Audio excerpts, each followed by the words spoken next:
کتاب الجنائز صفحہ نمبر 321 حدیث نمبر 666 کے مضامین ام المومنین سیدہ عائشہ رضی اللہ تعالی عنہ سے روایت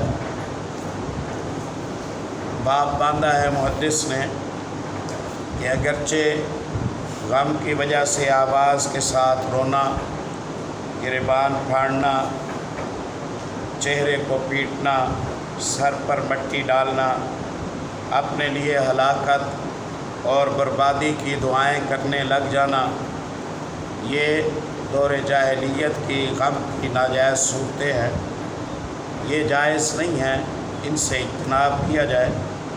لیکن کسی صدمے کی وجہ سے بندے کے چہرے پر غم کے اثرات آ جائیں اور اس کی آنکھیں بے اختیار بہنے لگیں، ہاتھ اس کے نہ چلیں، زبان اس کی نہ چلے، تو یہ ایک فطری بات ہے۔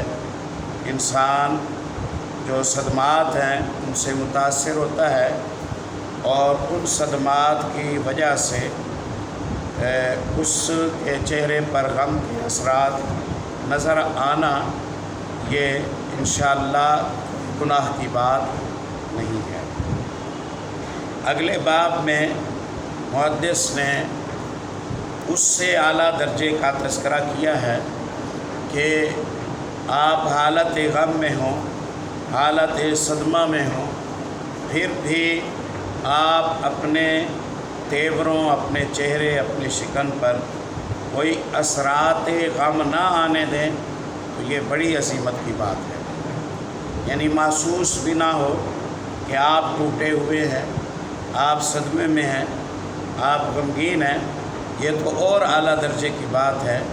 لیکن اگر غم نظر آ جائے تو بھی آپ اس حوالے سے معذور ہیں، گناہ نہیں ہے۔ گناہ اس صورت میں ہوگا کہ جب غم اور صدمے کی صورت میں ہاتھ اور زبان چلنے لگے، پھر بندے کے لیے پکڑ ہے۔ ہم نے تھوڑی سی بات ماں عائشہ صدیقہ رضی اللہ تعالی عنہا کے حوالے سے پچھلے سبق میں کر دی تھی، اور کیونکہ یہ ایک لامتناہی سلسلہ ہے، صدیق کا جو گھرانہ ہے رضی اللہ تعالیٰ عنہ، اس کے احسانات امت مسلمہ پر بہت زیادہ ہیں۔ ام المومنین پر تہمت لگی، اللہ نے سورۃ النور کی کوئی 17-18 آیتیں اتاری، حد قذف کے ضابطے نازل کیے، مسلمان کی حرمت کے ضابطے نازل کیے، صلہ رحمی کے ضابطے نازل کیے، گواہیوں کے قانون اور ضابطے نازل کیے، عدالتی معاملات میں، جھگڑوں میں اور عفت و عزت کے معاملات میں حد کے عزت کے حوالے سے قانون سازی ہوئی۔ صدیق کے گھرانے کی بیٹی، مومنوں کی ماں، رسول اللہ کی زوجہ ام المومنین عائشہ رضی اللہ تعالی عنہ کے اس صدمے کی صورت میں تیمم امت مسلمہ کو ملا کہ کوئی جہاں ہو اور اسے پانی میسر نہ آئے تو وہ تیمم کرے اور نماز پڑھے۔ ایک بہت بڑی مشکل ساری انسانیت کے لیے اللہ رب العزت نے حل فرمائی۔ اس کے پیچھے بھی ام المومنین عائشہ رضی اللہ تعالیٰ عنہ کے ہار کے گم ہونے کی وجہ بنی تھی، جس کی وجہ سے آپ نے ہار کی تلاش پر ساتھیوں کو لگایا۔ ہار اللہ کا کرنا اونٹنی کے نیچے پڑا ہوا تھا، تلاش کرتے رہے، نماز کا ٹائم ہو گیا، پانی تلاش کیا، پانی نہ ملا۔ اب کیا کیا جائے؟ صدیق نے آ کر بیٹی سے ناراضگی کا اظہار کیا۔ رسول اللہ صلی اللہ علیہ وسلم پر اللہ نے تیمم کی آیت نازل کی کہ پریشان نہ ہوں آپ اور نہ ڈانٹیں آپ عائشہ کو، ان سے ناراضگی کا اظہار نہ کریں، آپ تیمم کر لیں اور نماز پڑھ لیں۔ سارے لشکر نے تیمم کیا اور نماز پڑھی۔ اسید ابن حضیر کہتے ہیں ما ہیا بأول برکاتکم یا آل ابی بکر، ابو بکر کے گھر والوں، یہ تمہاری پہلی برکت نہیں ہے جو مسلمانوں کو ملی ہو، اس سے پہلے بھی اللہ نے کئی برکتیں دی۔ ابو بکر کے گھرانے کی برکت سے ریاست مدینہ ملی، ہجرت ملی، مسجد نبوی ملی، جمع قرآن ملی، فتوحات عراق و شام ملی اور تدوین حدیث ملی۔ منکرین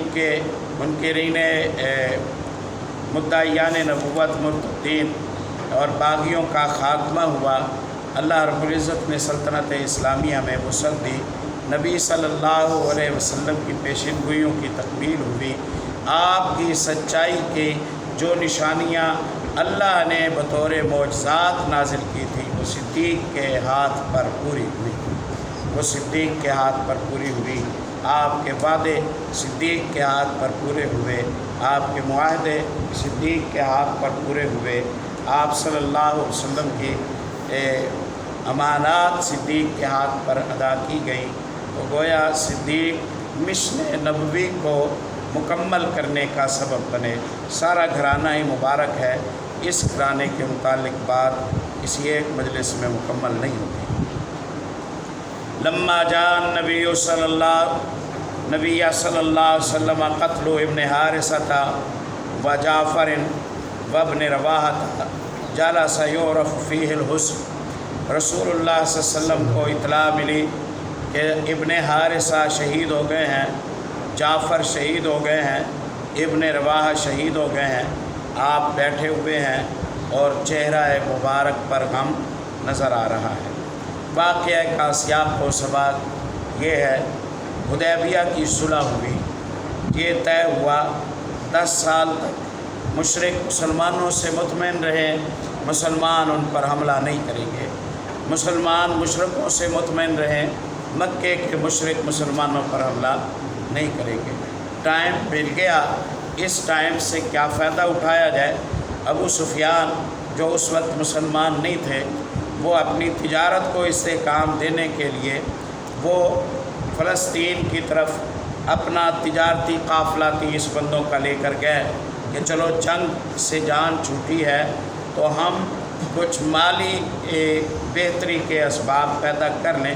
وہ پیسہ کمانے کے لیے چلے گئے اور 10 سال کے لیے جنگ بندی کا جو معاہدہ ہے، اس فرصت سے آپ صلی اللہ علیہ وسلم نے یہ فائدہ اٹھایا کہ آپ صلی اللہ علیہ وسلم حدیبیہ سے واپس پہنچے۔ آپ صلی اللہ علیہ وسلم نے خط لکھے مختلف ریاستوں کے بادشاہوں کو اور انہیں آپ صلی اللہ علیہ وسلم نے اسلام کی دعوت دی۔ انہیں آپ صلی اللہ علیہ وسلم نے اسلام کی دعوت دی۔ یہ خط آپ صلی اللہ علیہ وسلم کی طرف سے مختلف طبقات کی طرف پہنچے۔ ایک خط غسان کے شاہ کی طرف بھی پہنچا اور شاہ غسان نے آپ صلی اللہ علیہ وسلم کے ایلچی کو شہید کر دیا۔ یہ جنگی جرم تھا، یہ اعلان جنگ تھا، یہ ناقابل معافی جرم تھا۔ سفیروں کو قتل کرنا جنگ چھیڑنے کے مترادف تھا۔ رومی سلطنت کا یہ گورنر ہے اور اس نے اتنی خوفناک حرکت کی کہ سفیر کو اس نے قتل کر دیا، خط لے جانے والے کو اس نے شہید کر دیا۔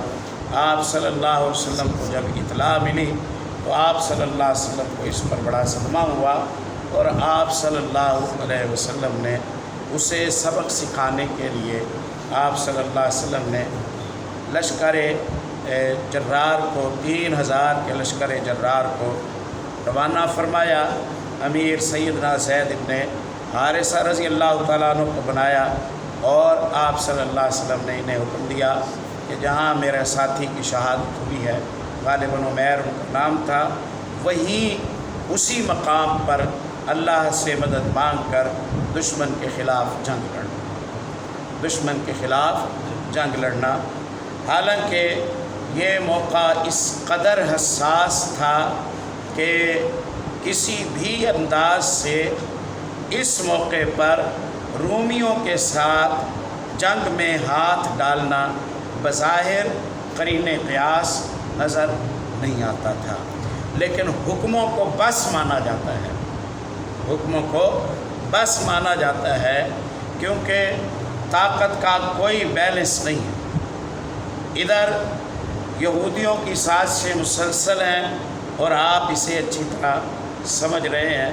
پورے جزیرۃ العرب میں مختلف قبائل کو اکسا کر یہ مسلمانوں کے خلاف میدان میں لے آتے ہیں، مکے کے مشرکوں کے پاس آ کے انہیں اسلام اور مسلمانوں کے خلاف کھڑا کرتے ہیں۔ بدلہ انہوں نے خود لینا ہے، انہیں جلا وطن کیا تھا رسول اللہ صلی اللہ علیہ وسلم نے، استعمال لوگوں کو کرتے ہیں۔ ان کی شرارتوں سے آپ بھرپور طریقے سے آگاہ ہیں کہ یہ ہیں جو عرب کے باقی سادہ لوگوں کو بیٹھنے نہیں دے رہے ہیں اور اپنا انتقام ان کے ذریعے مسلمانوں سے لے رہے ہیں۔ اب کیا کیا جائے؟ یہودیوں کا خطرہ بھی سر پر ہے اور مشرکین مکہ کا خطرہ بھی سر پر ہے، اور جزیرۃ العرب بالخصوص جو ساحلی علاقے تھے، اس میں جو عام طور پر معاملہ تھا وہ ڈاکو راج تھا، جیسے کبھی سندھ کے ڈاکو مشہور ہوا کرتے تھے۔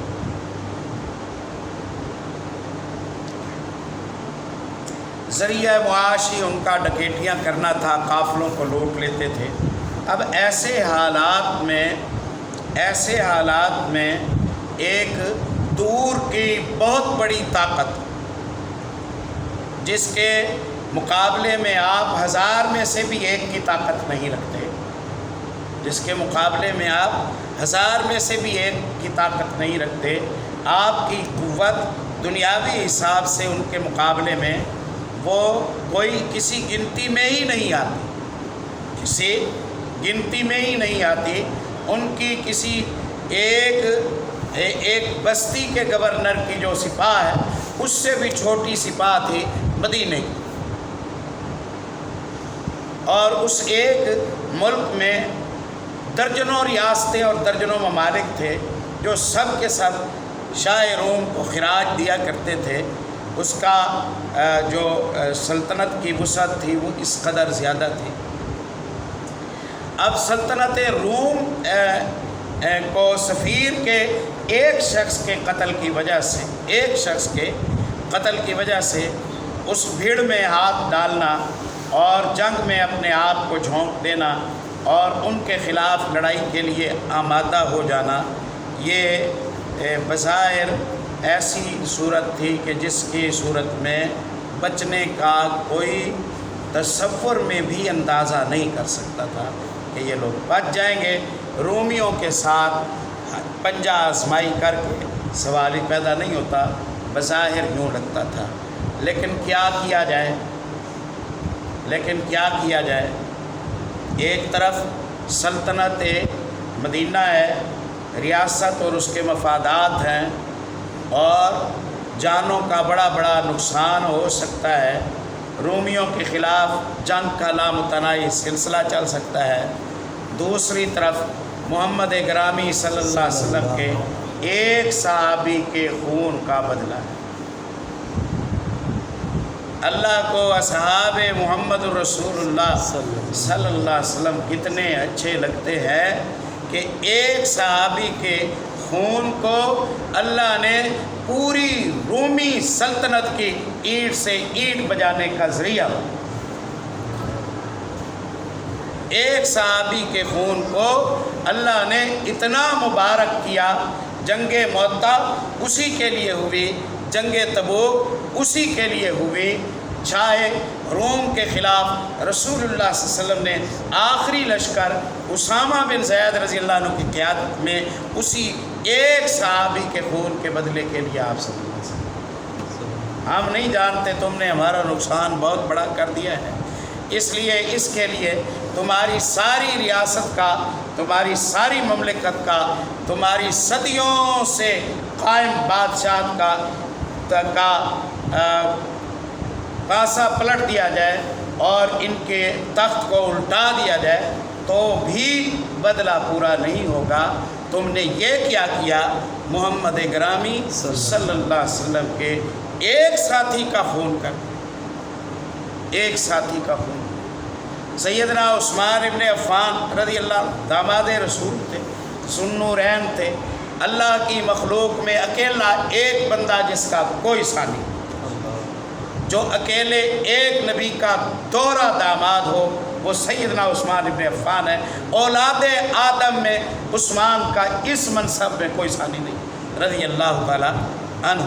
کہنے والا کہہ سکتا تھا ان کی شان بلند ہے، وہ رسول اللہ صلی اللہ علیہ وسلم کے داماد ہیں، یہ تو ایک عام صحابی رسول ہے، یہ تو ایک عام صحابی رسول ہے، جاؤ خط دے آؤ، جاؤ خط دے آؤ۔ خط دینے والا گیا، شہید ہو گیا، آپ صلی اللہ علیہ وسلم نے فرمایا جاؤ شہید کرنے والوں سے بدلہ لیں۔ 3000 گئے، 2 لاکھ سے لڑے، فیصلہ کن جنگ نہ ہو سکی، آپ نے فرمایا خود جاؤں گا۔ آپ نے 20 دن کا سفر کیا، جانے کا 20 دن کا سفر کیا، واپس آنے کا 20 دن تبوک کے میدان میں آپ دشمن کو للکارتے رہے، آؤ آ کے مقابلہ کرو۔ دشمن مقابلے میں نہ آیا، دشمن کا وہ جو روب پڑا ہوا تھا نا ارد گرد کی چھوٹی ریاستوں اور بادشاہوں پر، وہ سارا کافور ہو گیا، اس کا پول کھل گیا، اس کی حقیقت واضح ہو گئی۔ وہ جو چھوٹی سلطنتیں تھیں اور اس کے خوف کی وجہ سے اسے صدیوں سے خراج دے رہی تھی، انہوں نے کہا اس کے پیروں تلے تو ریت ہے، یہ ان محمد الرسول اللہ کے 30,000 ساتھیوں کے مقابلے میں لڑنے ہی نہیں آ رہا ہے، تو یہ ہمارا کیا بگاڑ لے گا، ہم محمد کے ساتھی صلی اللہ علیہ وسلم کے ساتھیوں کے ساتھ صلح کریں۔ ایک تیر نہیں چلا جنگ تبوک میں، ایک تیر نہیں چلا، اور مدینے سے لے کر روم تک سارا حصہ اراضی سلطنت اسلامیہ کا حصہ بن گیا۔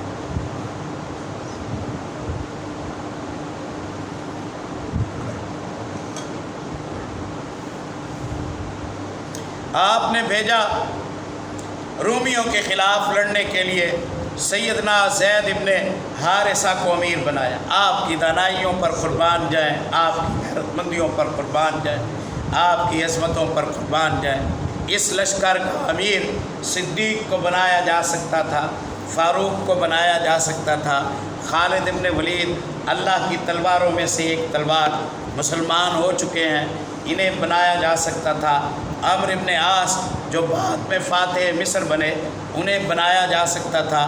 امین امت مسلمہ کا بہت بڑا سالار، انتہائی بہادر سیدنا ابو عبیدہ بن جراح رضی اللہ تعالیٰ عنہ کو امیر بنایا جا سکتا تھا، آپ نے انہیں امیر نہیں بنایا، آپ نے زید کو امیر بنایا۔ زید ابن حارثہ ایک آزاد کردہ غلام ہے، زید ابن حارثہ ایک آزاد کردہ غلام ہے، محمد الرسول اللہ صلی اللہ علیہ وسلم کا صحابی، غلامی سے آزاد ہونے والا، وہ دنیا کی سلطنتوں کو ڈھانے کی طاقت اور صلاحیت رکھتا ہے۔ اللہ کی مدد ہے ان لوگوں کے ساتھ، اس لیے طاقتور قوت کے خلاف لڑنے کے لیے آپ نے ہم پلہ کمانڈر نہیں بھیجا، یہ بتانے کے لیے کہ ہم اپنی کمان، اپنے تجربے، اپنے اسلحے کے زور پر نہیں لڑتے، یہ تو سراسر اللہ کی رحمت ہوتی ہے جو اللہ کی طرف سے ہم پر آتی ہے، اور اللہ ہمیں فتوحات اور غلبے نصیب فرما دیتا ہے، اللہ ہمیں فتوحات اور غلبے نصیب فرما دیتا ہے۔ آپ صلی اللہ علیہ وسلم نے حارثہ کے بیٹے زید رضی اللہ تعالی عنہ کو آپ نے امیر جنگ بنا کر روانہ کیا۔ لوگوں نے کہا کسی آزاد کو بنایا جاتا، کسی ماہر کو بنایا جاتا، آپ کو اچھا نہ لگا، آپ نے طاقتور کے مقابلے میں اپنے غلاموں میں سے کمزور کو بھیجا، اور یہی طریقہ ہے آپ صلی اللہ علیہ وسلم کا اسی جنگ کو مکمل کرنے کے لیے، کیونکہ زید کی تو معتہ میں شہادت ہو گئی اور تبوک میں دشمن سامنے نہیں آیا، لیکن اسے سبق تو سکھانا تھا۔ آپ نے پھر زید کے بیٹے اسامہ کو کہا کہ جہاں تمہارے ابا کی شہادت ہوئی تھی اس میدان میں جا کر دشمن کو للکارنا اور دشمن کے خلاف جنگ لڑنا اور اللہ سے مدد لینا۔ پہلے آزاد کردہ غلام کو بھیجا، اب غلام کے بیٹے غلام کو بھیجا محمد الرسول اللہ صلی اللہ علیہ وسلم نے۔ یہ ہے دنیا کی طاقتیں اہل اسلام کے غلاموں کی ٹھوکروں پر ہے، یہ عملی تصویر ہے۔ یہ پریکٹیکل انداز ہے محمد الرسول اللہ صلی اللہ علیہ وسلم کا۔ اور بالبعین ہی اسی طرح ہوا۔ آپ جانتے ہیں طارق ابن زیاد اندلس کا فاتح، کشتیاں جلانے والا، سپاہیوں کو ساتھ لے کے گیا، 2 بیڑے ہیں، 5-6 ہزار غالباً میری یادداشت کے مطابق بندے ہیں، یورپ میں داخل ہو گیا اور اندلس کے سپاہ کا مقابلہ کرنے کے لیے جب اس نے اپنی فوج کو بھیجا تو پہلے انہیں خطاب کیا، انہیں کہا کہ میں جس چیز کی طرف تمہیں بلانے آیا ہوں میں سب سے پہلے اس میں خود انوالو ہو رہا ہوں، دشمن کے سالار اور ان کے امیر پر حملہ میں کروں گا، میں بچوں یا میں شہید ہو جاؤں، تم نے پیچھے نہیں ہٹنا۔ وہ دیکھ لو سمندر میں کشتیاں کھڑی تھیں، میں نے کشتیاں جلا دی، واپسی کا راستہ نہیں ہے، تمہارے لیے واپسی کی کوئی صورت نہیں ہے، راشن موجود ہے، وہ اگر جنگ نہ ہوئی، فیصلہ کن نہ ہوئی، مال غنیمت نہ ملا تو چند دن بھی وہ راشن نہیں چلے گا، تم بھوک سے مر جاؤ گے، دشمن کے ہاتھوں لگ جاؤ گے اور تمہارے پاس اور کوئی راستہ نہیں ہے، اب لڑنا ہے اور اپنی زندگی کو بچانا ہے۔ جناب طارق ابن زیاد نے حملہ کیا اور پھر فرانس تک کے علاقے فتح کرتے چلا گیا۔ ہم نے طارق ابن زیاد کے متعلق پڑھا، طارق ابن زیاد حبشہ کا ایک غلام ہے جو موسیٰ بن نصیر کی غلامی میں تھا، ماہر تھا، قابل تھا، نشانہ باز تھا، اچھا تجربہ کار تھا، جنگی مہارتیں دی موسیٰ بن نصیر نے انہیں اندلس کی طرف روانہ کیا۔ ایک غلام کے ہاتھ پر اللہ کے فضل و کرم سے یورپ کے دل پر بیٹھ کر اندلس فتح ہوا۔ مسلمانوں کے کمزوروں کو اللہ رب العزت نے غلبہ دے کر یہ پیغام دیا ہے کہ تم میرے ساتھ تعلق پختہ رکھو، تمہارے وسائل کیا اوقات رکھتے ہیں جو تمہیں پیچھے کر سکیں، وسائل میں تمہیں دوں گا، غلبہ میں تمہیں عطا۔ یہ حدیث بہت ہمارے طریقے کے مطابق کافی ٹائم مانگتی ہے کیونکہ اس میں 3 صحابیوں کا تذکرہ ہے۔ زید ابن حارثہ رضی اللہ تعالیٰ عنہ ایک اکلوتا گھرانہ ہے محمد الرسول اللہ صلی اللہ علیہ وسلم کے پیاروں کا، جس گھر کا ہر فرد آپ کو اتنا پیارا ہے کہ آپ صلی اللہ علیہ وسلم درجنوں مرتبہ اس گھر کے ہر فرد کے ساتھ محبت کا اظہار۔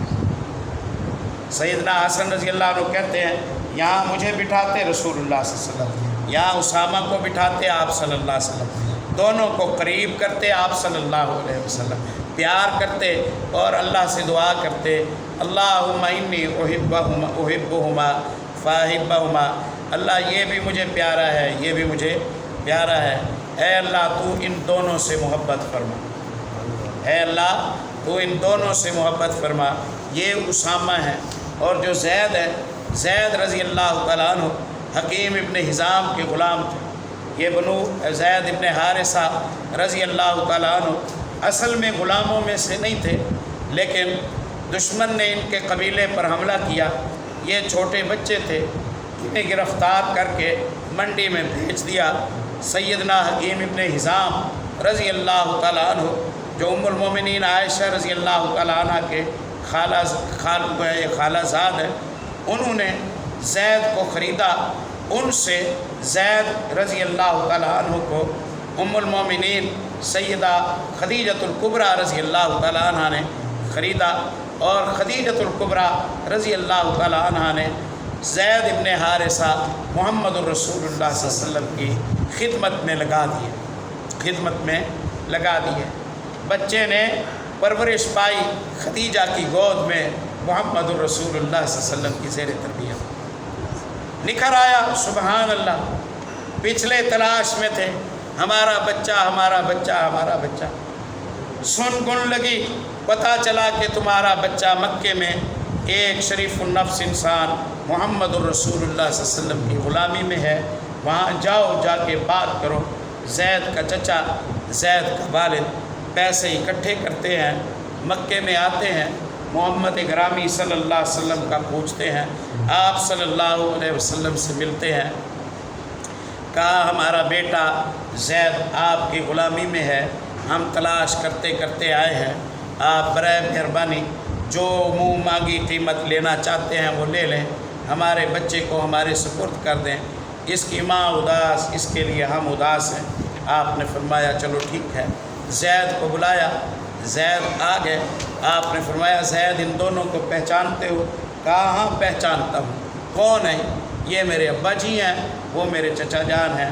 آپ نے فرمایا یہ تمہیں لینے آئے ہیں، تم جانا چاہو تو میری طرف سے کوئی رکاوٹ نہیں ہے، تم ان کے ساتھ چلے۔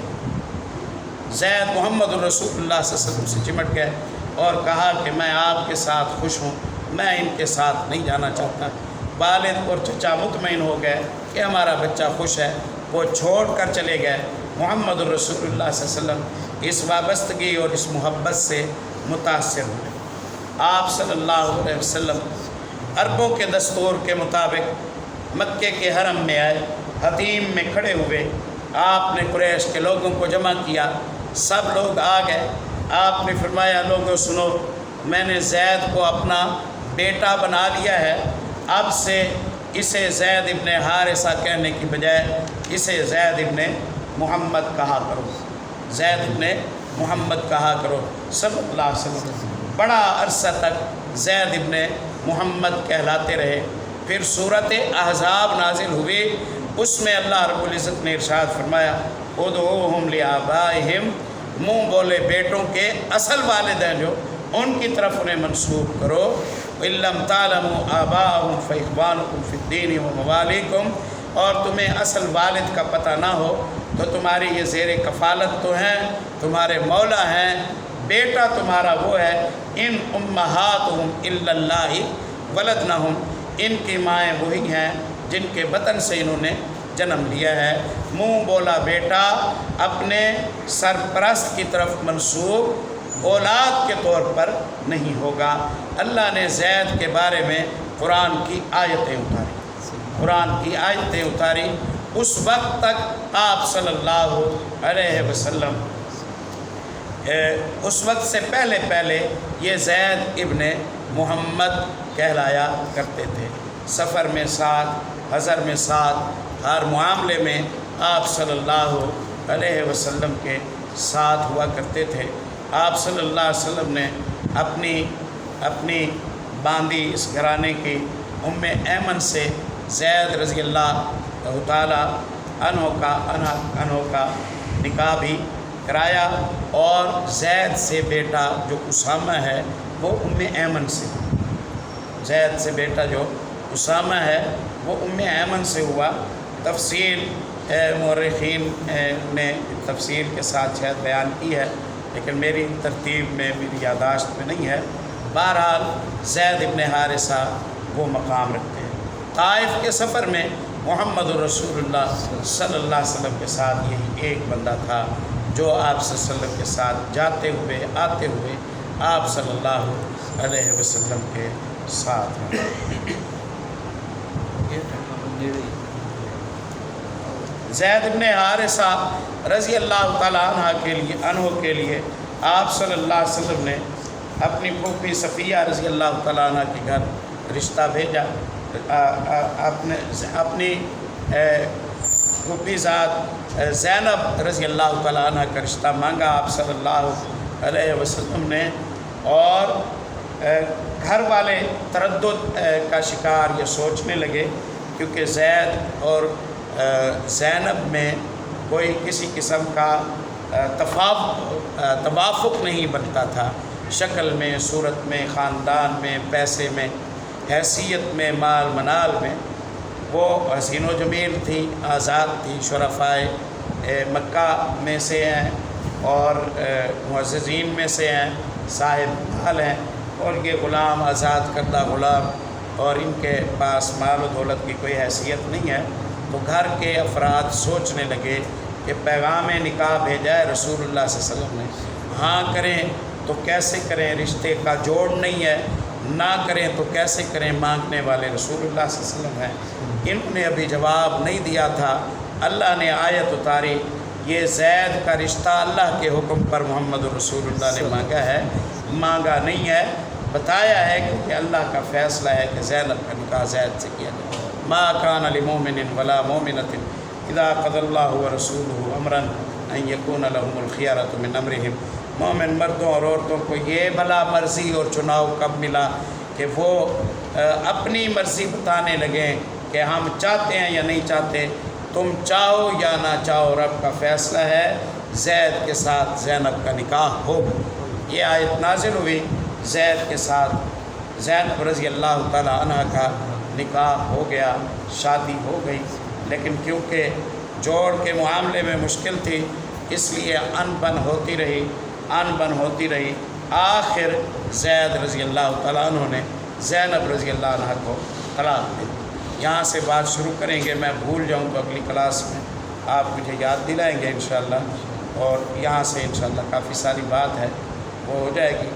کل اگست کی 14 ہے، جس کی وجہ سے مارکیٹ وغیرہ بند ہوگی اور احباب کا آنا مشکل ہوگا، کل پھر کلاس نہیں ہو سکے۔ بس آج کے اس ہفتے میں یہی کلاس ہے۔ سبحان اللہ۔